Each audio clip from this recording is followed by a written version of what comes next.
वो मित्र थे, दोनों बंबई धन कमाने के लिए गए। छोटा मोटा ऐसे ही कार्य करते करते थोड़ा धन हुआ, फिर दुकान खोली, फिर और धन। एक समय आया, दोनों ने मिलकर एक होटल खोला। बहुत पैसा एकत्रित होने लगा होटल से। एक के मन में दूसरे के प्रति द्रोह पैदा हो गया कि इसको अगर मार डाला जाए तो पूरे होटल को मालिक हम हो जाएंगे। मारने में क्या लगता है, भोजन में पेय पदार्थ में जहर मिला के दे दिया, वो मर गया। अब तो अकेले मालिक। जब गांव लौट करके आए तो गांव वालों ने पूछा, वो तुम्हारे साथ गया था? बोले बस वो थोड़ी देर ही साथ रहा, इसके बाद वो कहाँ चला गया मुझे कोई पता नहीं। साफ बच गए। अब गांव में आकर खूब जमीन खरीदी, बढ़िया मकान बनाया। बंबई से तो चल ही रहा था होटल से। कुछ समय बाद ब्याह हुआ। ब्याह होते ही 1 वर्ष बाद लड़का पैदा हुआ। लड़का पैदा, तो खुशी ही खुशी, आनंद ही आनंद छा रहा है। धीरे धीरे लड़का सयाना हुआ, उसे अमेरिका पढ़ने के लिए भेजा। खूब पैसा खर्चा कर, क्योंकि पैसा है। अब कैंसर हो गया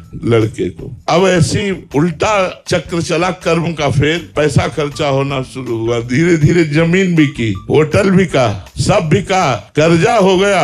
अब पैसा खर्चा करने के लिए नहीं। तब लड़के को बीमारी अवस्था में फिर घर लाए और पैर छाती से लगा के उसके रख के रो रहे थे, बेटा अब क्या करूं? तो उसने कहा, बेटा अब क्या करूं? एकांत में जो जहर दिया था उसी का कर्म फल तुम्हें देने के लिए मैं आया हूं। मैं तुम्हारा बेटा नहीं। देख, तेरा सर्वनाश करके अब मैं जा रहा हूं और तू जीवन भर अब तड़पेगा और दुखी रहेगा और कष्ट को भोगेगा। यदि आप पाप कर्म करेंगे तो आपके घर में ही वो पाप कर्म कोई रूप लेकर ऐसा पैदा होगा जो जीवन भर आपको दुख देगा, क्लेश देगा, अशांति देगा।